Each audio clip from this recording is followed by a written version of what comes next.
नमस्कार, मुद्दे की बात में आप सभी का स्वागत है। मैं हूं आपके साथ गौरी शंकर। तो आज उत्तर प्रदेश में योगी सरकार 2 बनने की पूरी तैयारी हो चुकी है, यानी कि सरकार बनाने का दावा भी पेश कर दिया गया। बाकायदा आज विधायक दल का नेता भी चुन लिया गया और कल होगा मेगा शपथ समारोह इकाना स्टेडियम में। उसकी पूरी तैयारियां हो चुकी हैं, लेकिन मंत्रिमंडल कैसा होगा, मंत्रिमंडल का आकार कैसा होगा और जो ढेर सारे वादे किए गए हैं जनता से चुनाव प्रचार के दरमियान घोषणा पत्र के जरिए, इन वादों को योगी सरकार 2 कैसे पूरा करेगी। माना जा रहा है कि योगी 2 सरकार का मतलब ही है राम राज का सपना साकार करना। तो क्या राम राज के सपने को साकार योगी सरकार 2 कर पाएगी?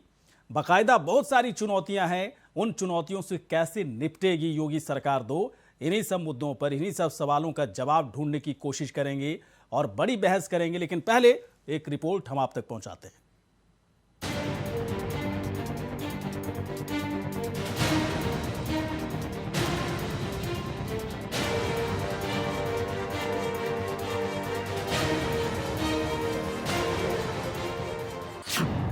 दूसरी पारी के लिए योगी सरकार तैयार। मेगा शपथ समारोह के बाद सरकार एक्टिव। योगी की बढ़ती ताकत से विपक्ष हुआ परेशान। कल एक बार फिर से यूपी में योगी सरकार बनने जा रही है। आज विधायक दल की बैठक में योगी आदित्यनाथ को विधायक दल का नेता चुन लिया गया। कल इकाना स्टेडियम में योगी आदित्यनाथ अपने कई मंत्रियों के साथ शपथ लेंगे। कई इतिहास बदल गए और कई रिकॉर्ड टूट गए। इसके अलावा अंधविश्वास को भी गहरी चोट पहुंची है। लेकिन दोबारा सरकार बनने के बाद भी योगी आदित्यनाथ के सामने कई सारी चुनौतियां होंगी। चुनौती नंबर 1, आवारा पशुओं की समस्या से कैसे निपटेगी सरकार। चुनौती नंबर 2, जातिवाद के आरोपों को कैसे करेंगे डील। चुनौती नंबर 3, रोजगार पैदा करना होगा बड़ा चैलेंज। चुनौती नंबर 4, 2024 के मद्देनजर किसानों के मुद्दे बेहद जरूरी। चुनौती नंबर 5, अपराधियों पर कार्रवाई कर सख्त छवि को बनाए रखना। योगी सरकार 2 को इस बार अलग तरीके से काम करना होगा। हर वादों को कैसे पूरा किया जाए और साथ ही तमाम चुनौतियों से कैसे निपटा जाए, सटीक रणनीति बनाकर काम करना होगा। साथ ही अखिलेश यादव अब विपक्ष के तौर पर सीधे योगी सरकार को घेरने की तैयारी में। तो देखना होगा क्या योगी सरकार 2 से वाकई में राम राज आ पाएगा या नहीं। Bureau report, India voice. तो राम राज का वादा, राम राज के सपने को साकार किस तरह से किया जाएगा, राम राज में होगा क्या? क्या सब कुछ बेहतर होगा या कई ऐसी चुनौतियां हैं जिन चुनौतियों को सही करते करते, सामना करते करते, समाधान निकालते निकालते 5 साल बीत जाएगा योगी सरकार 2 का, लेकिन पटल पर, सतह पर कुछ दिखेगा ही नहीं, विकास दिखेगा ही नहीं। कुछ इस तरह के सवाल भी उठाए जा रहे हैं। लेकिन योगी सरकार 2 जब मंत्रिमंडल बनेगा, पूरी तरह से मंत्रिमंडल आकार लेगा, अलग अलग लोगों को मंत्रिमंडल में शामिल किया जाएगा, तो हर एक चीज पर, चाहे हर वादों की ही बात क्यों ना हो, हर चीज पर बहुत ही सटीकता से काम करने का पूरी तरह से योगी सरकार 2 ने बड़ा संकेत दे दिया है। तो चुनौतियां अपनी जगह है, सरकार अपने तरीके से काम करेगी। विपक्ष के तौर पर अखिलेश यादव लखनऊ में डेरा डाल चुके हैं, तो अखिलेश यादव सीधे इस बार घेराबंदी करने वाले हैं योगी सरकार के हर काम पर। चलिए, इस वक्त कई मेहमान हमारे साथ जुड़ चुके हैं। रेणु भाटिया, बीजेपी की नेता, इस वक्त हमारे साथ हैं। रेणु भाटिया जी, आपका स्वागत है। योगेश मिश्रा जी इस वक्त समाजवादी पार्टी के नेता जुड़े हुए हैं। योगेश जी, बहुत बहुत आपका स्वागत है। और भी कई पार्टियों के नेता जुड़ेंगे, वरिष्ठ पत्रकार जुड़ेंगे, लेकिन सबसे पहले रेणु भाटिया के पास चलते हैं। रेणु भाटिया जी, योगी सरकार 2, ढेर सारे वादे, आज का डेवलपमेंट सबको पता ही है। विधायक दल का नेता उनको चुन लिया गया, कल मेगा शपथ समारोह है, बहुत सारी चुनौतियां हैं, लेकिन माना जा रहा है कि आप लोग राम राज के सपने को साकार करने की दिशा की तरफ काम करेंगे। चुनौतियां तो हैं, लेकिन काम कैसे योगी सरकार 2 में होगा? रेणु भाटिया जी बताइए। देखिए, सबसे पहले मैं उत्तर प्रदेश की जनता का आपके चैनल के माध्यम से बहुत बहुत धन्यवाद करना चाहती हूँ, जिन्होंने एकदम सटीक और राइट चॉइस रखी, जिन्होंने पिछले 5 वर्ष के योगी सरकार के कार्य को सराहा, समझा, जो परेशानियां भी आई उसको सुलझाने का प्रयास किया हमारे साथ मिलकर, और जिन लोगों ने इस सरकार को गिराने का, बदनाम करने का, उलझाने का, झूठी बातें, तोहमतें लगाने का काम रेणु जी किया, जहाँ बैठी हैं, रेणु जहाँ बैठी हैं, मुझे लगता है थोड़ी सी लाइट की दिक्कत है, थोड़ा सा लाइट वहाँ पर बढ़ा लीजिए ताकि आराम से विंडो में साफ साफ चीज़ें दिखें।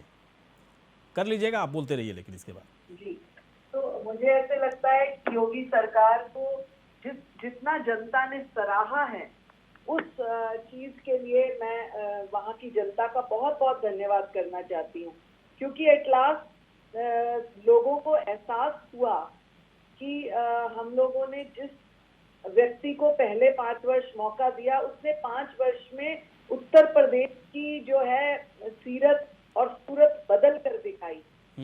जो आपराधिक गतिविधियां, जो काम में लापरवाहियां, जो जनता के साथ बदसलूकियां, जो जनता को अपग्रेड करने की रुकावटें, वो सब माननीय मोदी जी ने अपने 5 वर्ष में हटाकर करके दिखाई।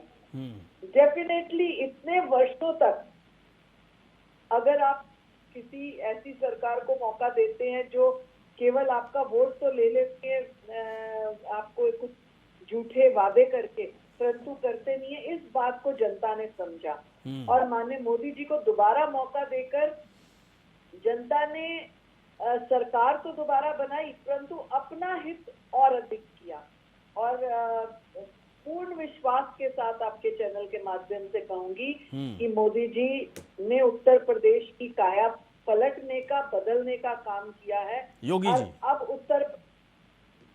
योगी जी ने जी, अब उत्तर प्रदेश में मोदी जी के नेतृत्व में योगी सरकार जो है, अब उत्तर प्रदेश को बेहतरीन सुविधाओं देने का, बेहतरीन राम राज्य देने का कार्य करेगी, जिसका उन्होंने वादा किया है।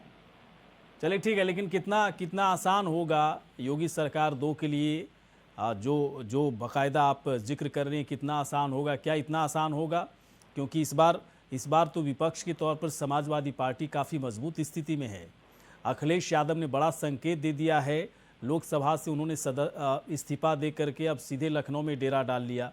मतलब साफ है कि विपक्ष को जितना मजबूत होना चाहिए इस बार उत्तर प्रदेश में, उससे कहीं अधिक दिखाने की कोशिश होगी अखिलेश यादव की तरफ से। योगेश जी से मैं पूछता हूँ, योगेश जी, सरकार का गठन कल हो जाएगा, मंत्रिमंडल का गठन हो जाएगा, सरकार काम करना शुरू कर देगी।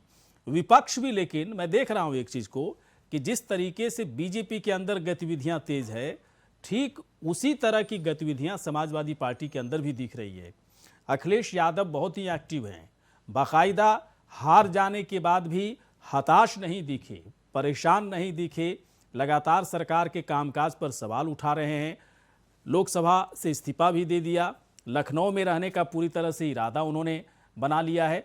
क्या आप लोगों की जो रणनीति है योगी सरकार 2 के लिए, क्या एक साथ चलने की है? मतलब साथ देंगे उनके अच्छे कामों में, या फिर हर जगह सदन से सड़क तक हंगामा ही होता रहेगा? जी, आदरणीय गौरीशंकर जी, मैं सबसे पहले तो माननीय मुख्यमंत्री जी को बहुत बहुत हार्दिक शुभकामनाएं, बधाई दूंगा कि कल उत्तर प्रदेश अपना मुस्तकबिल जो तय किया था वो मुख्यमंत्री के रूप में आदरणीय योगी आदित्यनाथ जी हमारे मुख्यमंत्री के रूप में कल शपथ लेंगे, उसके लिए बहुत बहुत बधाई। क्योंकि हमारे भी मुख्यमंत्री है ना, वो भले अपने आप को न समझते हो, लेकिन वो समाजवादी पार्टी और अन्य पार्टियों के लोगों के भी मुख्यमंत्री हैं। कहाँ मानते थे, अब मानने लगे योगेश जी? कहाँ मानते थे? नहीं, बीजेपी वाले कभी मानते ही नहीं थे ना सर। तो फिर आप तो बोलते थे, आप लोग तो बोलते थे उत्तर प्रदेश को योगी नहीं बल्कि योग सीएम चाहिए, लेकिन देखिए अब जनता ने फिर योगी जी को ही सीएम बना दिया।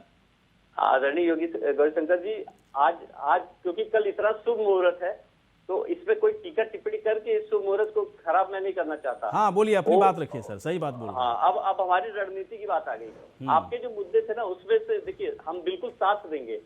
जो आवारा पशुओं का मुद्दा है, और क्योंकि माननीय प्रधानमंत्री जी ने कहा था कि हम इस पे कुछ एक रणनीति के तहत इस पे हम इस पे काम करेंगे और जनता को आवारा पशुओं से मुक्ति दिलाएंगे। बिल्कुल साथ देंगे अगर इनके पास ऐसी कोई योजना है तो, अगर इनके अच्छा काम में बिल्कुल साथ देंगे। और रही बात अगर इनके द्वारा जैसे इन्होंने वादे किए, दूसरा आपने बताया था कि रोजगार का जो मुद्दा है, एक जातिवाद की समस्या, ये जो आपने 5-6 बिंदु गिनाए, ये इनके सामने चुनौती है। अगर क्योंकि इन्होंने वादा भी किया कि हम इससे दूर करेंगे, अगर एक कहीं अपने वादों पे विफल होते तो हम इनको याद दिलाएंगे, क्योंकि जनता ने हमें भी तो बैठा रखा है इनके दरवाजे पे विपक्ष के रूप में कि साहब आप समय समय पे इनको याद दिलाना कि ये इनको करना है। और हंगामा करना ही नहीं, हम देखिए जनता के बीच में है, हमारे राष्ट्रीय अध्यक्ष ही नहीं, हमारे सारे प्रत्याशी 80-80 हजार 70-70 हजार वोट पाके भले हार गए, लेकिन वो जनता के बीच में लगातार जाके उनसे संवाद करें, उनका धन्यवाद करें कि ठीक है हार गए, कोई बात नहीं, आपकी जो समस्या होगी हम उठाएंगे आपके लिए। तो हम रणनीति हमारी यही है, हम अपना काम कर रहे हैं और जो है उनको बधाई, क्योंकि वो सरकार चलाएं और हम जो है उनको समय समय पे आईना दिखाने का काम करें। चलिए, बहुत बहुत अच्छी बात है। मत कम से कम चलिए, समाजवादी पार्टी का कोई प्रवक्ता तो सकारात्मक बात कर रहा है, नहीं तो ज़्यादातर लोग तो आते हैं, पता नहीं आप सवाल कुछ ही पूछो, उनको जो बोलना रहता है वही बोलते हैं। डॉक्टर सुनील कौशिक जी हमारे साथ जुड़े हुए हैं। डॉक्टर सुनील कौशिक जी, स्वागत है आपका। कल सरकार का गठन हो जाएगा, सरकार बन जाएगी उत्तर प्रदेश में, योगी सरकार 2 उत्तर प्रदेश की जनता को कल मिल जाएगी, मंत्रिमंडल का गठन भी हो जाएगा।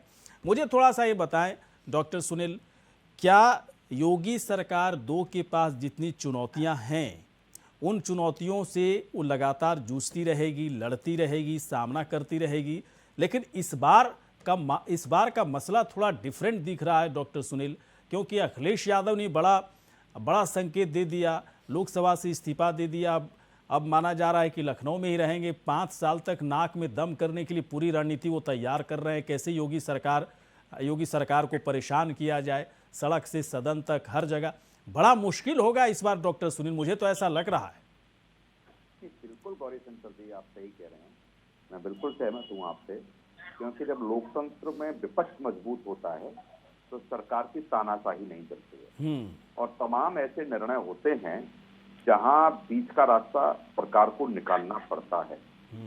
विधान परिषद के एमएलसी का है, एमएलसी की स्थिति क्या रहेगी, बहुमत मिल पाएगा बीजेपी को नहीं मिल पाएगा, अब तक समाजवादी पार्टी को वहाँ बहुमत था।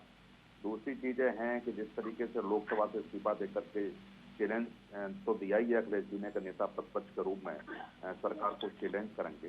विपक्ष के साथ साथ गौरी शंकर जी मानना है कि पार्टी से भी उनको चैलेंज होगा। प्रदेश अध्यक्ष कौन होगा, क्या स्वतंत्र देव जी मंत्रिमंडल में रहेंगे तो कोई दूसरा प्रदेश अध्यक्ष आएगा, प्रदेश अध्यक्ष का जो चुनाव होगा या जो भी चुन करके आएगा वो क्या योगी जी की सहमति से होगा या राष्ट्रीय नेतृत्व की सहमति से होगा। ये तमाम चीजें हैं, क्योंकि योगी जी ने देखा है कि 100 विधायक से ऊपर जब उनके खिलाफ, सरकार के खिलाफ धरने पर बैठे थे तो यह स्वतंत्र देव जी उनके मन मुताबिक के प्रदेश अध्यक्ष नहीं होते तो उसी समय भी दिक्कत क्रिएट हो सकती थी। तो ये सारी चीजें मुझे लगता है कि इतना बहुमत मिलने के बावजूद, स्पष्ट बहुमत मिलने के बावजूद ये 2 हफ्ते लग गए और सबसे बाद में यदि मुख्यमंत्री की शपथ वो ले रहे हैं तो निश्चित तौर से कह सकते हैं कुछ सवाल हैं जो पार्टी के बीच में हैं, किन्हीं नामों को लेकर के हों, प्रदेश संगठन को लेकर के हों, तो ये सारी चीजें देखी जाएंगी। तो क्या डॉक्टर सुनील क्या किस तरह का मसला है और उन मसलों को हल करने के लिए, उसका समाधान निकालने के लिए एक के बाद एक कई मीटिंग चल रही थी, मंथन चल रहा था, और क्या लगता है आपको कि सारी चीज़ें हल कर ली गई, सभी चीज़ों का समाधान मिल गया? अब योगी सरकार बहुत ही स्मूथली 5 साल के लिए पूरी तरह से तैयार हो रही है, सभी चेहरे जितने भी, चाहे डेप्यूटी सीएम की बात हो या फिर जैसा कि आपने कहा प्रदेश अध्यक्ष की बात हो या मंत्रिमंडल में किसे रखा जाए, किसे नहीं जगह दी जाए, इन सारी चीज़ों पर आपको लगता है कि सब कुछ हो गया, वर्कआउट कर लिया गया है और कल से सरकार पूरी तरह से सुपर एक्टिव मोड में आ जाएगी?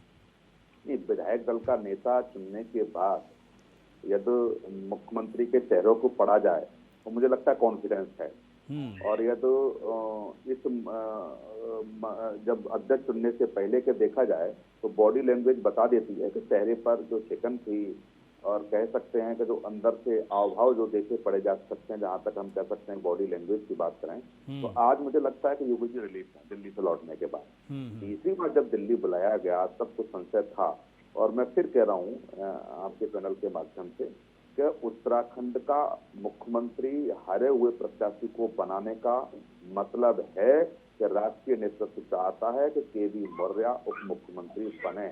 ये एक बड़ा संदेश है, आप इसको समझने का प्रयास कीजिए, क्योंकि उत्तराखंड के मुख्यमंत्री चुनने में भी देरी हुई, और जहां तक योगी आदित्यनाथ कुछ चेहरों को लेकर के, कुछ नामों को लेकर के असहमति जता रहे थे, क्योंकि पिछले कार्यकाल में कुछ लोगों से ही उनको चैलेंज मिला था, उसमें केवी मौर्य का नाम हम बहुत अच्छे से खुल के ले सकते हैं, क्योंकि जब विधायक धरने पर बैठे थे उस समय मैं भी लखनऊ में था, तो कुछ चर्चाएं आई थी कि केवी मौर्य की मुलाकात अखिलेश जी से हुई है, और आपने देखा होगा कि आरएसएस के कुछ लोग, बड़े पदाधिकारी केवी मौर्य के घर पर भी जाकर के एक कार्यक्रम के माध्यम से मिले थे, उसके बाद समाधान निकालने का प्रयास किया था। हाँ। और इलेक्शन में भी आप देखेंगे कि जब इलेक्शन हो रहा था तो केवी मौर्य को प्रधानमंत्री ने स्पेशली बुलाया और ट्वीट भी किया, लेकिन उसमें मीटिंग में क्या हुआ, कैसे केवी मौर्य को प्रधानमंत्री ने बुलाया, इसका कहीं जिक्र भी नहीं था, और कोई वरिष्ठ पदाधिकारी बताने के लिए तैयार नहीं था। तो ये सारी चीजें हैं जो मुझे लगता है कि पिछले 2 हफ्ते से मुख्यमंत्री जी को चैलेंज कर रही थी। क्या वही स्थिति फिर आएंगी? क्या स्वतंत्र देव जी उनके जो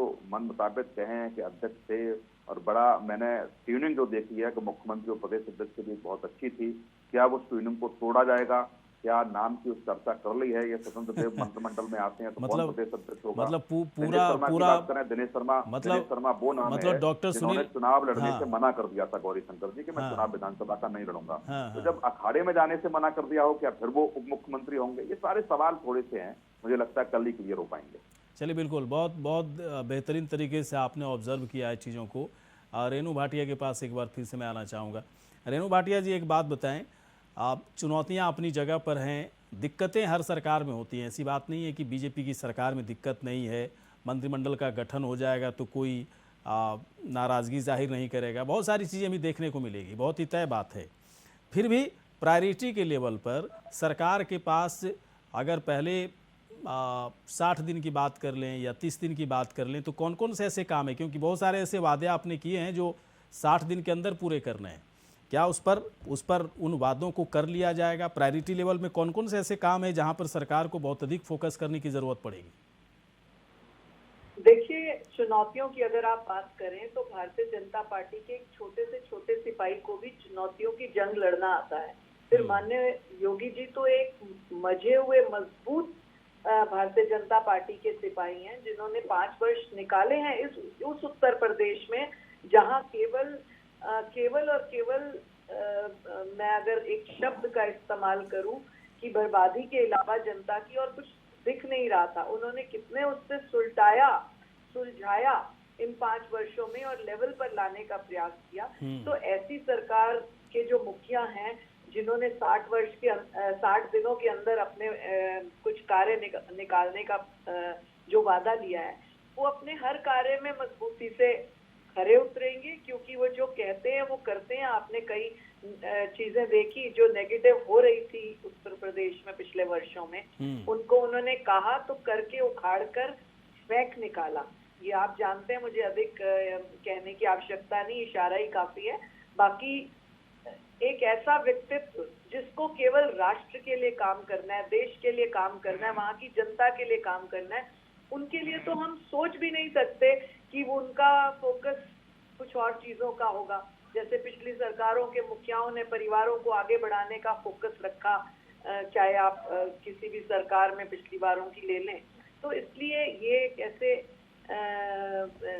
नेता हैं, ऐसे योगी हैं जो अभी आप कह रहे थे, हमारे विपक्षी साथी मेरे भाई बैठे हैं, हालांकि वो बहुत अच्छा बोल रहे थे। मैं हैरान हूँ कि वो गलत जगह पर क्यों बैठे हुए हैं। वो बहुत अच्छा उन्होंने शब्द का इस्तेमाल किया कि योग्य हमारी सरकार व्यक्ति लाना चाहती है। शायद वो भूल गए योग्य को ई की मात्रा लगाना, और योग्य व्यक्ति ही योगी है। मैं अपने भाई को ये याद दिलाना चाहती हूँ, और आपको इस बात में ना तो दो राय है, ना आपको कभी इस बात का गिला रहे। चलिए ठीक है, मैं हम लोग उस सवाल में हम लोग पढ़ना भी नहीं चाहते, क्योंकि अभी तो सरकार भी नहीं बनी है, सरकार के कामकाज को देखना ज़रूरी है। पहले से अति उत्साह में कई सवाल पूछा जाना भी नहीं चाहिए। मैं तो इस डिबेट को बस इतना तक फिक्स रखना चाहता हूँ कि समाजवादी पार्टी भी तैयार है, सरकार भी तैयार है, जनता भी तैयार है, और जनता के साथ किए गए कई वादे अभी मतलब उसी तरह से सारी चीज़ें दिख रही हैं कि कौन कौन से ऐसे वादे हैं जो जल्दी समय से पूरा करना है। मैं योगेश जी के पास आता हूँ। योगेश जी, एक बात बताएं, बहुत सारी चीज़ें हैं, ठीक है, आप मजबूत विपक्ष के तौर पर रहेंगे, सदन में अच्छी चीज़ों का समर्थन करेंगे, जैसा कि आपने कहा। आप करेंगे नहीं करेंगे तो आप भी तय नहीं करेंगे, तो अखिलेश यादव तय करेंगे। लेकिन ठीक है, एज ए स्पोक्स पर्सन, प्रवक्ता के तौर पर आपकी तरफ से बातें बहुत अच्छी लगी मुझे भी। इसके बावजूद मुझे ऐसा लगता है कि समाजवादी पार्टी की दिक्कत ये नहीं है कि वो मजबूत विपक्ष के तौर पर सदन में बैठेगा। समाजवादी पार्टी की सबसे बड़ी दिक्कत है कि अपने संगठन को लगातार 5 साल तक मजबूती के साथ कैसे जिंदा रख पाएगा, क्योंकि सत्ता लोलुप नेताओं की कमी किसी भी पार्टी के अंदर नहीं है योगेश जी। चाहे बीजेपी की बात कर लो या समाजवादी पार्टी की बात कर लो, कांग्रेस की बात कर लो, ऐसे लोगों से बड़ी दिक्कत होगी। और 5 साल तो सत्ता में रहेंगे नहीं, फिर कैसे संगठन को कैसे आप लोग मैनेज करोगे?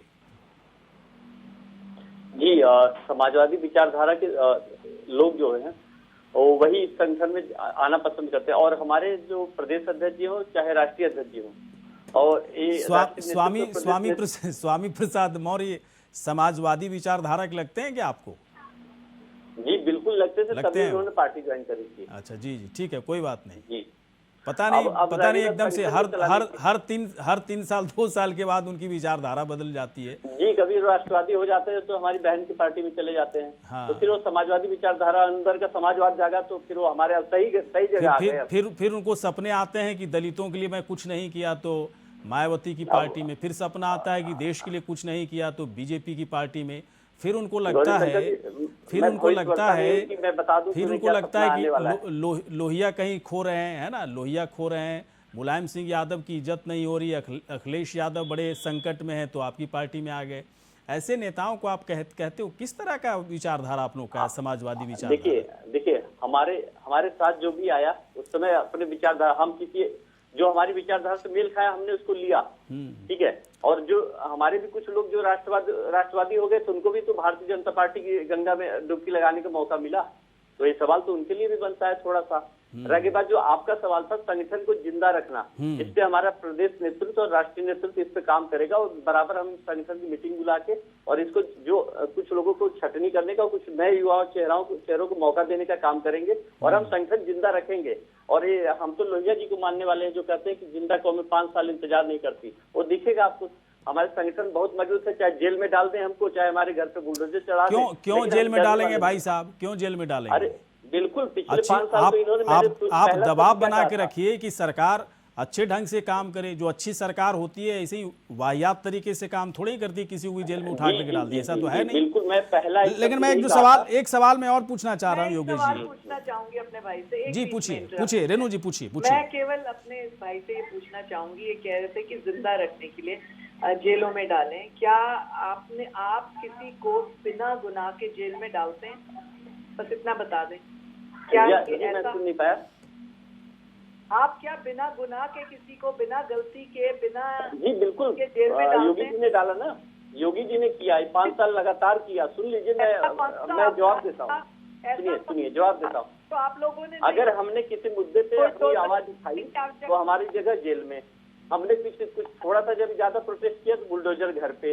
पिताजी को समझा दिया जाता है कि बेटे को समझा देना, नहीं तो घर गिरा देंगे। तो जो डरा के राजनीति कर रहे हैं ना, तो अगर ये कंटिन्यू रहेगा तो आप इसे डरा के नहीं कहते, इसे कहते हैं समझा के।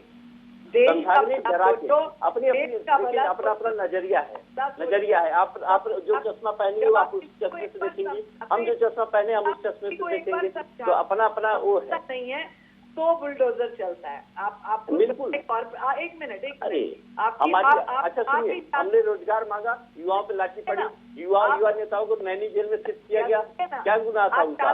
आप इस बात पे भी आइए ना, जेलों में युवाओं को जब तक सड़ाते रहेंगे, आप ये कहते हैं कि अब दमन कर दो इनका, ये आवाज उठाने लायक न रहे, तो आप इसे कंटिन्यू मत करिए। आप इसको सुधार लीजिए। युवा आपके साथ है, युवा आपसे रोजगार की मांग कर रहा है, आप उन्हें रोजगार दे दीजिए। किसान आपसे 5400 करोड़ जो गन्ना किसान भुगतान है वो मांग रहा है, आप उन्हें। अच्छा ठीक है, एक मिनट में आता हूँ, एक मिनट में। योगेश जी, चूंकि आप मजबूत विपक्ष के तौर पर काम करेंगे, सरकार ठीक है, सरकार को अपने तरीके से काम करना है, करेगी। आप पत्रकार लेकिन एक सवाल जरूर पूछना चाहेगा विपक्ष से, क्योंकि सरकार से अगर पत्रकार पूछेगा कि आप लोग ने जो 1 महीना के अंदर कई वादे को पूरा करने का जो वादा किया है, उस पर क्या आप लोग क्या कर रहे हैं, तो सरकार की तरफ से जवाब क्या आएगा हमें भी पता है, आपको भी पता है, डॉक्टर सुनील जी को भी पता है क्या जवाब आएगा कि कर रहे हैं, हो जाएगा, सब कुछ हो जाएगा।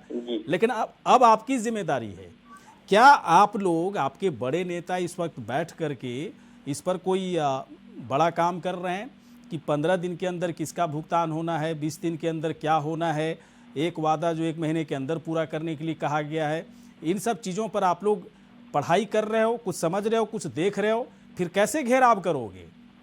देखिए, इन्होंने तर्क के साथ घेराव करना पड़ेगा ना भाई साहब। ऐसे ही झंडा बुलंद समाजवादी पार्टी जिंदाबाद, सड़क पर समाजवादी पार्टी जिंदाबाद, सदन में समाजवादी पार्टी जिंदाबाद, ऐसे तो नहीं चला। जनता भी आप लोग से फिर है ना इरिटेट हो जाएगी ना, ऐसे नहीं करना पड़ेगा ना। ना, मैंने कहा कि जो अच्छा काम होगा उसका समर्थन है।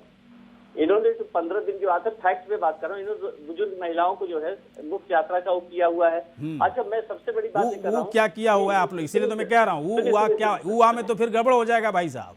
नहीं, एक बात हमारी कौन सी बात आपको अच्छी लग गई, ये तो सुनिए। मैं गौरी शंकर एक चीज बोल बताएं। जी। देखिए, आपकी सरकार आई, महिला सुरक्षा कानून लॉ एंड ऑर्डर से आपकी सरकार आई, ठीक है, क्योंकि महिलाओं को लगता था कि शायद लगा कि आपके राज्य में ज्यादा सुरक्षित है, लेकिन जो अयोध्या में केस हुआ एक बच्ची, नहीं सुनिए, मैं थोड़ी देर के बाद आता हूँ योगेश जी, थोड़ी देर के बाद मैं आता हूँ, और मैं कोशिश करूंगा कि थोड़ा मैं आपको हेल्प करूँ इस मामले में।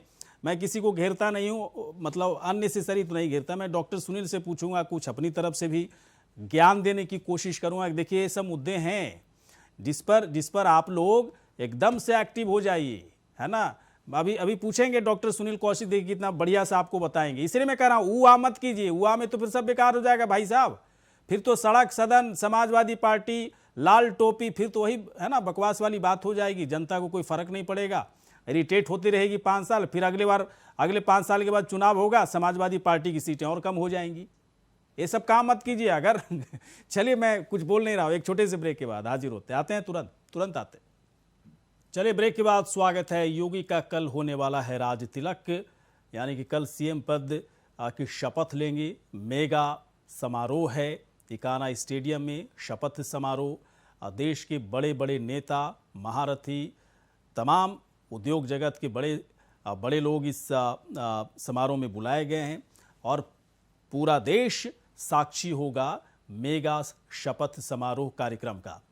और इसी पर हम लोग बातचीत भी कर रहे हैं कि सरकार बन जाएगी, सरकार एक्टिव हो जाएगी, सुपर एक्टिव मोड में आ जाएगी।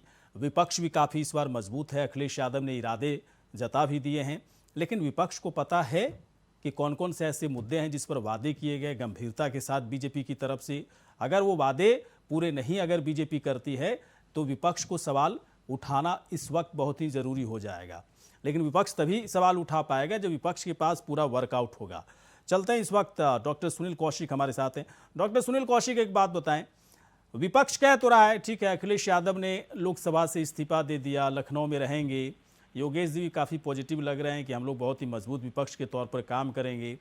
वैसे तो जीतने का सपना देख रहे थे लेकिन हो नहीं पाया, लेकिन फिर भी विपक्ष के तौर पर भी मजबूत हैं लोग। मुझे थोड़ा सा बताइए कि कौन कौन से ऐसे मुद्दे हैं जो त्वरित कार्रवाई करते हुए विपक्ष को एकदम से सुपर एक्टिव हो जाना चाहिए। अगर सरकार काम करने के लिए सुपर एक्टिव हो रही है तो विपक्ष को भी सुपर एक्टिव हो जाना चाहिए कि उन मुद्दों को पूरा करो सरकार, जो तुमने वादे किए थे कि 10 दिन में पूरा करूंगा, 15 दिन में पूरा करूंगा, महीने भर में पूरा करूंगा। बताइए सर। देखो गौरी शंकर जी, सबसे पहला तो काम ये करना पड़ेगा समाजवादी पार्टी को कि ये आरोप लगाना बंद करेगा जो उनको आईना दिखाते हैं। अखिलेश यादव जी ने ये संसदीय सीट से अपनी से इस्तीफा दिया है, तो आप देखेंगे कि सबसे पहला ट्वीट मैंने किया था कि अखिलेश जी यदि करहल विधानसभा से इस्तीफा देते हैं तो उनकी राजनीतिक भूल सबसे बड़ी राजनीतिक भूल होगी। और मेरी जब फोन पर भी वार्ता उनसे हुई, राम गोपाल जी से भी हुई, तो मैंने यही कहा, मैंने विपक्ष में रहते इतना समर्थन आपको जनता का मिला है तो आपको संसद से राजनीति नहीं करनी पड़ेगी, विधानसभा में रह करके राजनीति करनी पड़ेगी। और आपने देखा होगा कि जब शिवपाल यादव को नेता प्रतिपक्ष बनाते बनाते वो रह गए और अंत में निर्णय लिया कि नेता प्रतिपक्ष के तौर पर शायद वो काम करेंगे। जब ये आरोप समाजवादी पार्टी या कोई भी पार्टी जब वरिष्ठ पत्रकारों को, राजनीतिक विश्लेषकों को लगाती है कि आप भाजपा के प्रवक्ता के रूप में बात कर रहे हैं या उनके मोहरे के रूप में काम कर रहे हैं, तब दिक्कत होती है। आपने देखा होगा कि पंजाब में तमाम मंचों से हम लोगों ने ये कहा कि कांग्रेस ठीक काम नहीं कर रही है, वहां सिद्धू ठीक काम नहीं कर रहे हैं, स्थिति खराब हो जाएगी, कांग्रेस भी मानने के लिए तैयार नहीं। और ये समाजवादी पार्टी को भी सोचना पड़ेगा, ये तो कोई भी आपको आईना दिखाने का काम कर रहा है तो इसको पॉजिटिव वे में लें। अंत में आपने विधानसभा इलेक्शन में अंतिम में लास्ट में आपने प्रवक्ताओं को जाने से रोक दिया चैनलों पर, जो आपने ये बहुत गलत डिसीजन, आपको उनको ट्रेनिंग देनी चाहिए थी। गलत डिसीजन। बीजेपी जहां मुखर होकर काम कर रही थी और आपने उस मुखरता से पल्ला झाड़ लिया। तीसरी बात, जो वायदे किए, जिन वायदों को लेकर के दोबारा बीजेपी आई, एक तो निःशुल्क अनाज वितरण योजना आगे बढ़ेगी कि नहीं बढ़ेगी, इस पर मोहर कैबिनेट में लगेगी। तो सबसे पहले भी समाजवादी पार्टी को ये बात कहनी पड़ेगी विपक्ष में रहते हुए, तो उसका क्या हो रहा है। विभिन्न सामाजिक पेंशन जो बढ़ाने की बात की, चाहे विकलांगों की बात की हो, चाहे बुजुर्गों की बात की हो, चाहे और वर्ग के सामाजिक पेंशन जहां उनको मिल रही है, क्या ये निर्णय समय रहते हुए योगी जी करेंगे कि नहीं करेंगे। छुट्टा जानवरों के लिए खुद प्रधानमंत्री मोदी ने कहा था कि हमारी सरकार आएगी तो हम उसका समाधान करेंगे, क्या समय रहते हुए समाधान उसका होगा कि नहीं होगा। गन्ना किसानों को 14 दिन के भीतर भुगतान के लिए उन्होंने वायदा किया था।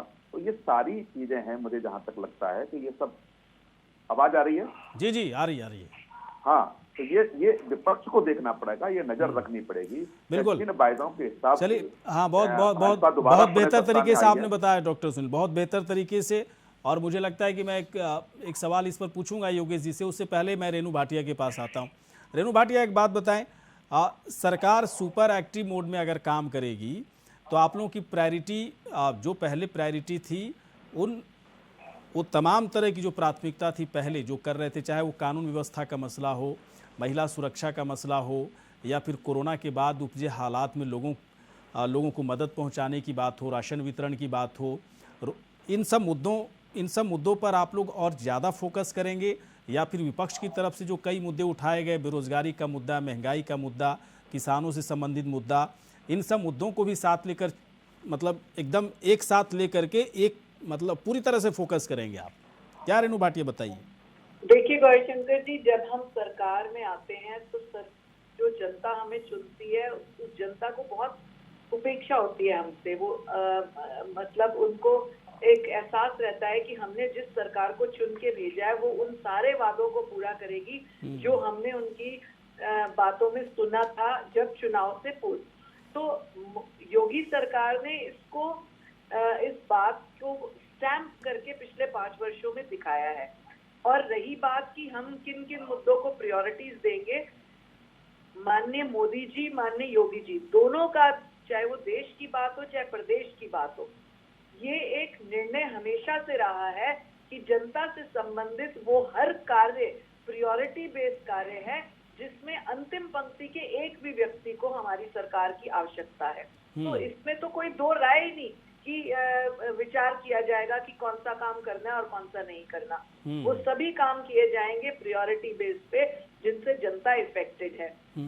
रही बात कि पिछले जो हमने काम किए, चाहे वो अभी हमारे पत्रकार बंधु बोल रहे थे हमारे भाई कि राशन वितरण और वो सभी बातें, हर चीज को क्राइटेरिया लिया गया, पहले भी लिया गया। जिनको आवश्यकता है, जिनको जरूरत थी, उनको घर बैठे राशन पहले भी पहुंचाया गया।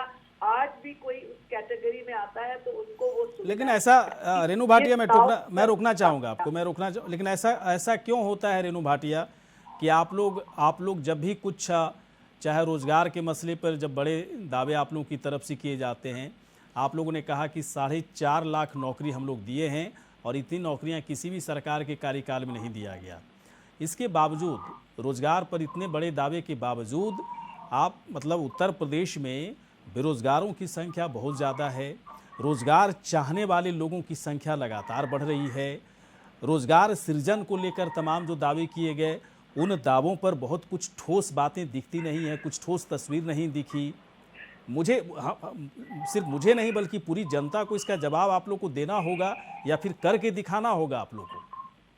आपकी बात बिल्कुल ठीक है। जब आपको जीरो से काम करना पड़ता है तो आपको ये इस तरह के वादे और काम थोड़ा सा देर से और ढीले नजर आते हैं, क्योंकि जीरो से उठना पड़ता है। यदि हमें कुछ ABCD करके मिला होता जब हम पिछली बार सरकार में आए थे, तो हम उस गाड़ी को, उस रेस को आगे बढ़ाते। परंतु जब आप जीरो से कैपेसिटी बिल्डिंग का काम करते हैं, जब आप जीरो से हर काम को जोड़ने का काम करते हैं, तो आपको थोड़ा वक्त लगता है। और 5 वर्षों में जिन लोगों को रोजगार मिला, जिन लोगों को पर्सनल स्टैंडिंग मिली, आत्मनिर्भर बनाने का प्रयास किया, उस बात को आप अच्छी तरह समझ सकते हैं कि उस रेशो में 5 वर्ष के कार्यकाल में वो रेशो एक बहुत सॉलिड, बहुत मजबूत, बहुत अच्छा रेशो था।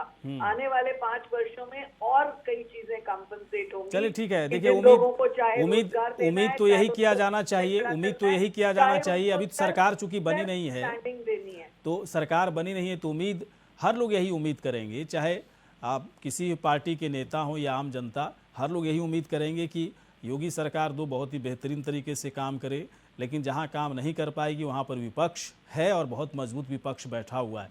योगेश जी के पास आने से पहले कि मेहमान हमारे साथ और जुड़ चुके हैं, उनका पहले स्वागत कर देते हैं। संदीप त्रिपाठी जी हैं, कांग्रेस के नेता। संदीप त्रिपाठी जी, स्वागत है आपका। योगेश जी, एक बात बताइए, मुझे थोड़ा सा ये बताइए कि आपके बड़े नेता इस वक्त, मैं थोड़ा सा आप बताना चाहें तो ठीक है, नहीं तो कोई बात नहीं, आपके बड़े नेता जितने भी हैं इस वक्त कर क्या रहे हैं वो लोग। और एक बात और मुझे बताइए कि अखिलेश यादव आजकल क्या अपने बड़े नेताओं से मुलाकात कर रहे हैं, खास तौर पर वैसे लोगों से जिनके साथ उनका गठबंधन था, गठबंधन के नेता उनसे मिलने के लिए आते हैं, नहीं आते हैं, चर्चा होती है, नहीं होती है, थोड़ा सा क्लियर कीजिए, जनता ये जानना चाहती है। देखिए, गठबंधन के नेताओं से मिल रहे हैं कि नहीं, ये उनका आपस का विषय, उस पर मैं टिप्पणी नहीं करूंगा। लेकिन हमारे बड़े नेता क्या कर रहे हैं, इस पे मैं बोल सकता हूँ। हमारे बड़े नेता, क्योंकि हमारी क्यों ये आपका विषय क्यों नहीं है? आपका विषय क्यों नहीं है? शिपाल यादव से मुलाकात हो रही है, नहीं हो रही है? पहले बताइए, पहले मेरी बात सुन लीजिए सर। आपने मुझे टिप्पणी, 1 मिनट आपकी टिप्पणी को रोकूंगी, क्योंकि आप बड़े नेता क्या कर रहे हैं हमारा विषय नहीं है। आप एक प्रवक्ता के तौर पे एक पार्टी सबसे बैठे हैं। 1 मिनट, जिस पार्टी ने कई पार्टियों के साथ गठबंधन कर भाजपा को गिराने, मारने, हराने का काम करने का तय किया था, तो उनसे मिल रहे हैं या नहीं मिल रहे, इस बात को ध्यान से सुनिए मेरी बात, सुनिए ये सवाल बहुत आसान नहीं है रेणु भाटिया जी, एक्चुअली सुनिए, ये सवाल इतना कठिन है कि योगेश जी, सुनिए, बोलिए। मैं बोल रहा हूँ ना, हाँ, आपने मुझे विकल्प दिया था, आप अपने शब्द में आज याद से आपने कहा था अगर आप उत्तर देना उचित समझे तो दीजिएगा, नहीं तो मत दीजिएगा। चलिए कोई बात नहीं, बोलिए। बिल्कुल, वो बड़े नेता है, वो आपस में बिल्कुल बात करते होंगे। अब वो आपस में, सुनिए, आप ध्यान से अगर जवाब सुनी होती ना और उनका सवाल सुनिए तो आप मेरे ऊपर इतनी टिप्पणी न करती। ऑप्शन खोल रखा था उन्होंने कि आप रिप्लाई करना चाहे तो कीजिए, नहीं तो छोड़ दीजिएगा। चलिए रिप्लाई तो कीजिए भाई साहब। बिल्कुल कर रहे हैं। हाँ, और हमारी पार्टी के नेता वही कर रहे हैं। आप अपने 15 दिन हो गया आपको मंत्री बनाने में कि 2024 में किसको जाति को मंत्री बनाएंगे कि हम 24 तक निशाना साध सकते हैं। लेकिन हम इसी 15 दिन के दौरान हमारे नेता आपस में बैठ के ये तय कर रहे हैं कि हम किन मुद्दों पे जो है जनता के बीच में जाएंगे, जनता के मुद्दों को किस तरीके से उठाएंगे और आगे क्या रणनीति रहेगी कि हम जनता के बीच में, जनता हमें फिर से आगे स्वीकार कर ले 2024 में। मुझे नहीं, एक मिनट रुकिए, ये सब पूछ लेंगे आपसे बाद में, ये सब छोड़िए, हटाइए ना। मुझे बताइए, चलिए मुझे बताइए, सुनिए, अखिलेश यादव, भाई साहब सुनिए, अखिलेश यादव जयंत चौधरी के बीच में कभी मुलाकात हुई? अखिलेश यादव ओम प्रकाश राजभर के बीच में मुलाकात हुई? अखिलेश यादव और शिवपाल यादव के बीच में मुलाकात हुई? ये थोड़ा सा मुझे क्लियर कीजिए, मुलाकात हो रही है, नहीं हो रही है, कितनी देर हो रही है, क्या रिस्पॉन्स हो रहा है? क्योंकि देखिए, आपको जब ज़रूरत थी तब आपने गठबंधन कर लिया, आप लोग हार गए, गठबंधन वाले भी हार गए, तो ठीक है, हताशा एक अलग जगह पर है, लेकिन रणनीति बना रहे हैं ना आप लोग साथ में, मजबूत विपक्ष के तौर पर। तो इन लोग का साथ मिल रहा है, नहीं मिल रहा है? या फिर अखिलेश यादव ने सभी चीज़ों को साइडलाइन कर दिया और सारी चीज़ों की जिम्मेदारी खुद अपने कंधे पर लेकर मोर्चा पर अकेले लड़ने और डटने के लिए तैयार है? मुझे इस पे थोड़ा सा मुझे आपका जवाब चाहिए सर। जी, मैंने सुना, ध्यान से सुना आपका सवाल। पूरी तरह हम इनकी तरफ फोटो जीवी नहीं है कि हर चीज की फोटो खींच के वायरल करते रहे। बिल्कुल हो रही है, बिल्कुल मुलाकात हो रही है, सभी साथियों का सम्मान था, रहेगा और बना है। और आपस में बड़े नेता आपस में बात करें, हम इनकी तरफ फोटो जीवी नहीं कि हर चीज को ट्वीट करते फिरें कि हम मिल के आ रहे हैं। चलिए, अच्छी बात है योगेश जी, ध्यान रखिएगा। ये मेरा सवाल जो है ना, 1 महीने के बाद ये सवाल आपको समझ में आएगा। बिल्कुल बिल्कुल, ये सवाल मेरा 1 महीने तक जिंदा रहेगा और डॉक्टर सुनील बहुत अच्छे से वाकिफ हैं। आपने जितनी गंभीरता से सवाल पूछा था, चलिए, मैं नहीं, ये सवाल मैं मजाक में पूछ रहा हूँ, लेकिन ये सवाल 1 महीने तक जरूर जिंदा रहेगा। मैं आ रहा हूँ, नेता कांग्रेस संदीप त्रिपाठी जी इस वक्त हमारे साथ जुड़ चुके हैं। क्यों संदीप त्रिपाठी जी, बड़ा लेट आए भाई साहब, आप बड़ा लेट आए। अरे इतना अच्छा तो आप लोग ने किया है संदीप त्रिपाठी जी, मैं तो आपके प्रदर्शन से इतना भाव विभोर हो गया उत्तर प्रदेश में कि बीएसपी जैसी इतनी बड़ी पार्टी को आप लोगों ने हरा दिया। 100% ज़्यादा अच्छा परफॉर्मेंस कांग्रेस का उत्तर प्रदेश में है, तो क्यों इतनी देरी हो गई? आप लोगों को तो और एकदम फ्रंट मोर्चे पर खड़ा होकर के अपनी बातें रखनी चाहिए संदीप त्रिपाठी जी। चलिए, आप लड्डू भी बांटेंगे आने वाले समय में? लड्डू बांटेंगे? अभी आप लड्डू बांटेंगे? हाँ चलिए ठीक है। लड्डू से मुझे याद आ गया कि कांग्रेस का एक प्रवक्ता आए हुए थे। मैं उनसे पूछा कि आप लोगों ने 10 मार्च को कितने किलो लड्डू का इंतजाम किया है। वो जवाब ही नहीं दे पाए भाई साहब, जो है ना, मेरे जवाब से इधर उधर भागने लगे और आखिरकार तक जवाब नहीं दे पाए। अब मुझे बताइए, मैं बड़ा एक अहम सवाल पूछना चाहता हूँ। प्रियंका गांधी की दिल्ली वापसी हो गई। प्रियंका गांधी आती हैं, राजनीति करती हैं, दिल्ली चली जाती हैं, फिर ट्वीट करती हैं कि समीक्षा करेंगे, कैसे हार गए, कैसे जीतना है। 2 सीटें आप लोग को आया है, सरकार का कल गठन हो जाएगा। सरकार पे बोलने का फिलहाल तो मेरे समझ से कोई सवाल भी नहीं बनता है। मुझे ये बताइए कि कांग्रेस को 5 साल तक किस तरह से जिंदा रख पाएंगे उत्तर प्रदेश में आप लोग? देखिए, बड़ा मुश्किल है। गौरीशंकर जी, इत्मीनान से जवाब सुनिएगा। हम 32 वर्षों से उत्तर प्रदेश में सत्ता में नहीं, लेकिन हम फिर भी बरकरार हैं और हमारे साथ अगर लोग जुड़े हुए हैं तो जाहिर सी बात है वो हमारी विचारधारा, हमारे नेतृत्व, हमारे शीर्ष नेताओं की वजह से लोग जुड़े हुए हैं। अभी दूसरी बात, हमारे भाजपा की रेणु भाटिया जी ने एक बात कही, मुझे बड़ी हास्यास्पद वो बात लगी। उन्होंने कहा कि हमें जीरो से शुरुआत करनी है। भाई मानते हैं जीरो से, कल्याण सिंह बड़े निकम्मे मुख्यमंत्री थे, बहुत ही निकम्मे थे, उन्होंने कुछ किया नहीं। उसके अलावा राजनाथ सिंह जी बड़े निकम्मे थे। सुनिए ना, अब सुनिए भाटिया जी, बहुत प्रेम से मैं आपकी बात का सिर्फ आगे बढ़ा रहा हूँ, मैं अपनी बात तो कुछ जोड़ नहीं रहा हूँ। जब आपको ये लगता है, एक परसेप्शन आप क्रिएट करते हैं, जैसे लगता है कि पहली बार 2017 में सरकार आई, 2014 में पहली बार सरकार आई, तो आप अपने आप को झूठ बोलते हो और जनता से तो झूठ बोल ही रहे।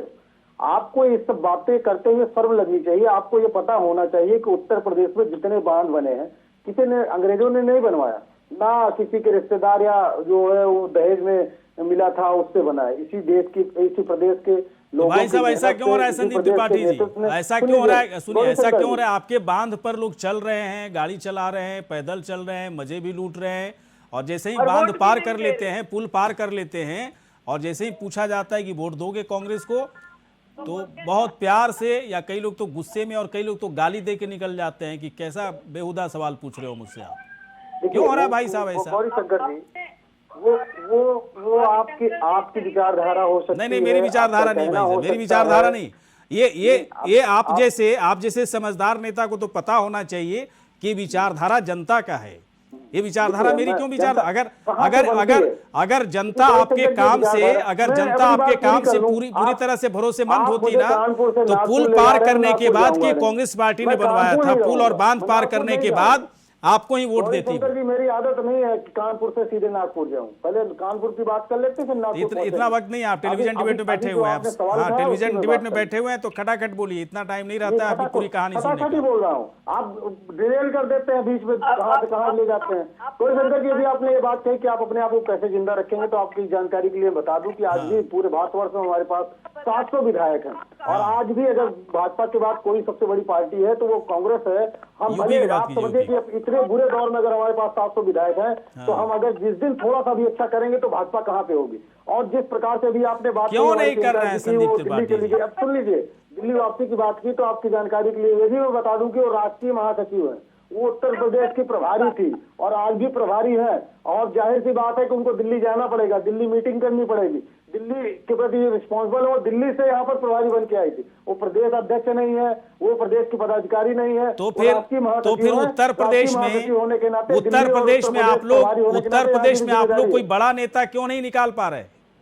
पूरी तरह से निर्भरता प्रियंका गांधी पर क्यों होती जा रही है? एक बड़ा नेता बनाते, किसी को तो बनाते, किसी को तो आगे करते, बिल्कुल किसी पर तो भरोसा करते आप लोग। इस सवाल के लिए आपको बहुत बड़ा साधुवाद।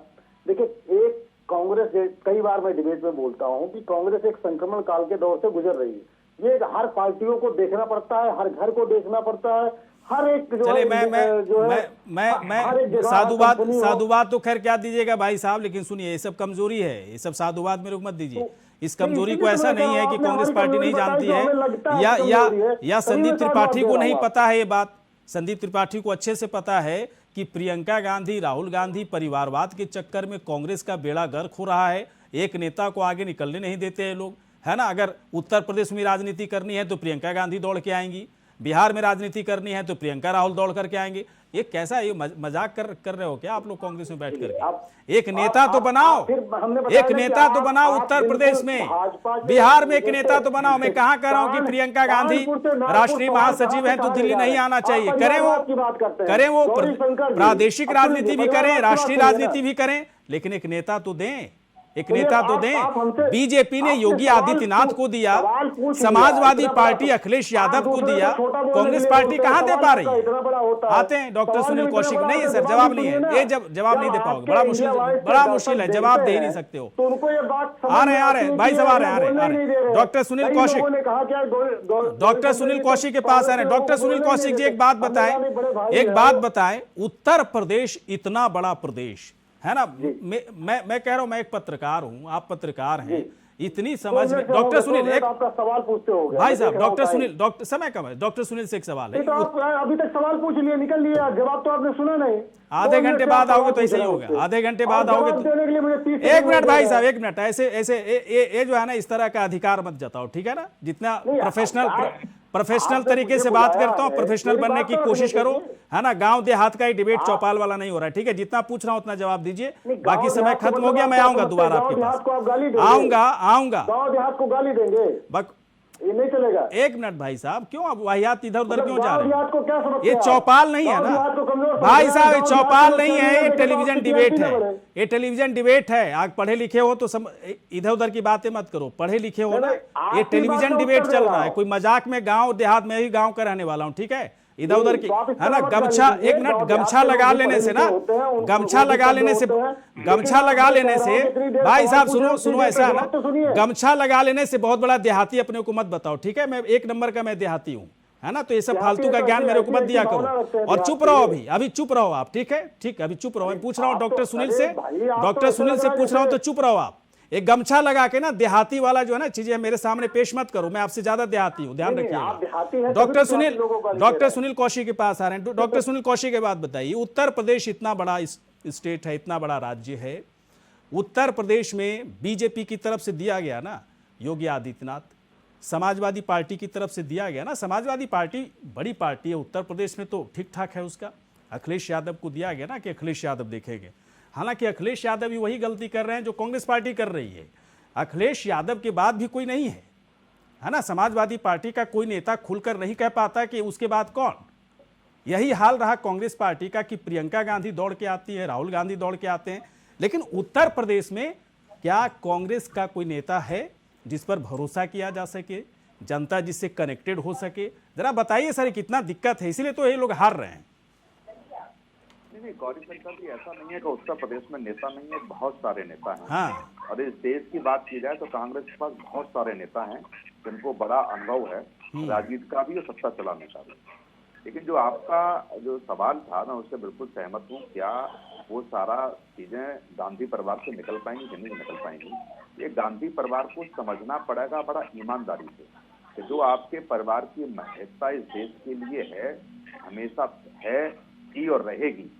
जो आपका सम्मान इस देश में किया है वो हमेशा करता रहेगा। लेकिन आज की स्थिति में सामने वाले जिस योद्धा से आप लड़ रहे हैं उसी हिसाब से अपनी सेना में भी वो योद्धा तैयार करने पड़ेंगे।